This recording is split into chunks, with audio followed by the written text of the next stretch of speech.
যুক্তরাষ্ট্রের মিনিয়াপোলিসে অভিবাসন বিরোধী কঠোর অভিযানের সময় ফেডারেল এজেন্টদের গুলিতে 2 মার্কিন নাগরিকের মৃত্যুর ঘটনায় তীব্র সমালোচনার মুখে পড়েছে ট্রাম্প প্রশাসন।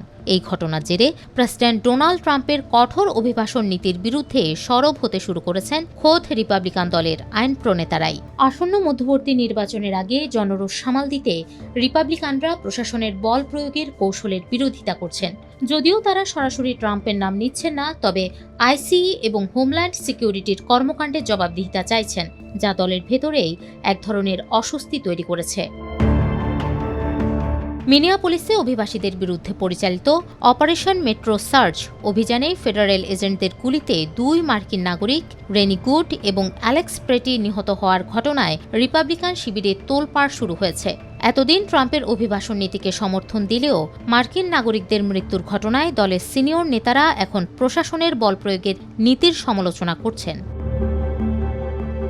সিনেটর র্যান্ড পল এবং আলাস্কা সিনেটর লিসা মুরকোস্কির মতো নেতারা আইসিই এবং হোমল্যান্ড সিকিউরিটি বিভাগের জবাবদিহিতা দাবি করেছেন। মুরকোস্কি স্পষ্ট জানিয়েছেন, আইসিই এজেন্টদের যা খুশি তাই করার কোনো অবাধ লাইসেন্স নেই। নর্থ ক্যারোলিনার সিনেটর থম টিলিস আরও এক ধাপ এগিয়ে হোমল্যান্ড সিকিউরিটি প্রধান ক্রিস্টি নোয়েমের পদত্যাগ দাবি করেছেন। তিনি মন্তব্য করেন, মিনিয়াপোলিসের পরিস্থিতি সামাল দেওয়ার যোগ্যতা নোয়েমের নেই। এমনকি ট্রাম্পের ঘনিষ্ঠ মিত্র ও টেক্সাসের সিনেটর টেড ক্রুজও প্রশাসনের আগ্রাসী মনোভাবের সমালোচনা করেছেন। বিশেষ করে অ্যালেক্স প্রেটির মৃত্যুর পর প্রশাসন যেভাবে তাকে সন্ত্রাসী হিসেবে চিত্রিত করার চেষ্টা করেছে তা নিয়ে দলের ভেতরেই ক্ষোভ রয়েছে। জনমত জরিপেও এই ক্ষোভের প্রতিফলন দেখা যাচ্ছে। নিউ ইয়র্ক টাইমস ও সিএনআর এক জরিপে দেখা গেছে 61% ভোটার মনে করেন ট্রাম্পের অধীনে আইসিই এর কৌশল মাত্রা ছাড়িয়ে গেছে। এমনকি ট্রাম্পের রাজনৈতিক মিত্র ন্যাশনাল রাইফেল অ্যাসোসিয়েশন ও প্রশাসনের মন্তব্যের নিন্দা জানিয়েছে।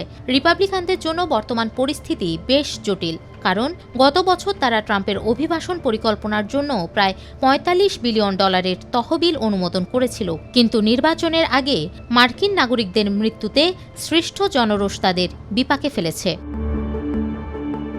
দলের ভেতর থেকে আসা চাপের মুখে এবং প্রকৃত ঘটনা প্রকাশের পর ট্রাম্প কিছুটা নমনীয় হয়েছেন। পরিস্থিতি শান্ত করতে তিনি হোয়াইট হাউসের প্রতিনিধি টম হোমেনকে মিনিয়াপোলিসে পাঠিয়েছেন এবং ডেমোক্রেট গভর্নর ও মেয়রের সাথে কথা বলে উত্তেজনা কমানোর প্রতিশ্রুতি দিয়েছেন।